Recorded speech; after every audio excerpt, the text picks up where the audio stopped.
নবীজি কিরকম মানুষ ছিলেন আপনারা অনেকে জানেন।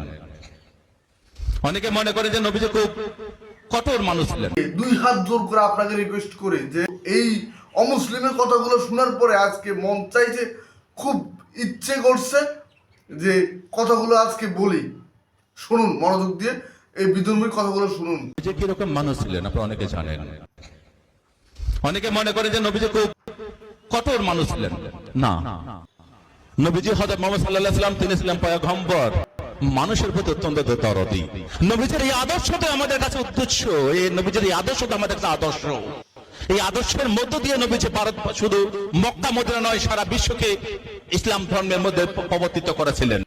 সেই নবীজির নামে পরিচিকর মন্তব্য যাকে নিয়ে করলেন মা আয়েশা। তিনি ছিলেন তৎকালীন সর্বশ্রেষ্ঠ গুণী ভদ্র মহিলা। আপনারা অনেকে জানেন যে আমাদের নবীজির প্রায় 11 জন বিবি ছিল, তার মধ্যে সবচেয়ে কনিষ্ঠ ছিলেন আয়েশা মা।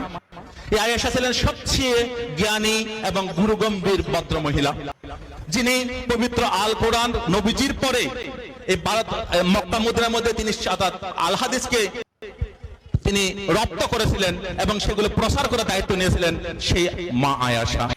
তাদের দুজনকে নিয়ে করল মন্তব্য নূপুর শর্মা। শুরু থেকে এই পর্যন্ত যদি এই বিধর্মীর কথাগুলো আপনি শুনে থাকেন, আপনি মন দিল দিয়ে শুনে বুঝে থাকেন, তাহলে আমাদের দেশের যে মোল্লাগুলো আছে, যেগুলা ওয়াজ মাহফিলে গিয়ে অন্যের সমালোচনা নিয়ে ব্যস্ত থাকে, অন্যের দোষ ত্রুটি খুঁজতে নিজেকে ব্যস্ত রাখে, তাদেরকে কি বলবেন? বিধর্মী হয়ে কত সুন্দরভাবে নবীর সুরত নিয়ে আলোচনা করলো। আল্লাহু আকবার। আমি আপনাকে বুঝাতে পারবো না এই লোকের কথাগুলা কত ভালো লাগছে, যে নবী সম্পর্কে তার কত জানাশোনা, কত সুন্দরভাবে উপস্থাপন করছে। কিন্তু আমরা যাদেরকে আনি ওয়াজের জন্য, তারা নবীকে নিয়ে ব্যস্ত না, তারা ধর্ম নিয়ে ব্যস্ত না, তারা অন্য ওয়াইজিন নিয়ে ব্যস্ত।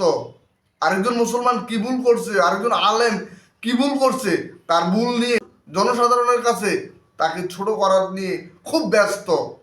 কারণ এতে করে নিজেকে বড় বোঝানো যাবে, এতে করে নিজে বড় হতে পারবে, এতে করে নিজে সব জানে এমন বোঝাতে পারবে। এইসব লোকদেরকে ওয়াজে আনবেন না, যারা ওয়াজ মাহফিলে এসে অন্যকে নিয়ে ব্যস্ত থাকে। আমার কথা হচ্ছে, কোনো আলেম ভুল করছে, আপনি ফোন দিয়ে তার সাথে কথা বলেন, আপনি ফোনে যোগাযোগ করেন। এখন আর ওই আমল না যে তাকে চিঠি লিখতে হবে, 2 মাস 3 মাস পরে যে চিঠি পাবে, এরকম না। আপনাদেরকে বলি, সাধারণ মানুষ আপনাদেরকে টাকা দিয়ে নেয় সংশোধন হওয়ার জন্য, তাদের হেদায়েতের জন্য। এই বিধর্মী যদি নবী সম্পর্কে এত সুন্দর সুষ্ঠু বর্ণনা দিতে পারে, সুষ্ঠু আলোচনা দিতে পারে, আপনারা ওয়াজ মাহফিলে গিয়ে কাটা ছিটাছিটি না করে নবীর সুরত নিয়ে সুন্দর আলোচনা করুন। অন্য ওয়াইজিনের, অন্য আলেমের ভুল থাকলে সেটা আপনারা আপনাদের নিজ জায়গা থেকে ফোনে পারেন, অনলাইনে পারেন, যেভাবে পারেন মানুষকে না জানিয়ে সংশোধন করানোর ব্যবস্থা নেবেন, না হয় চুপ থাকবেন।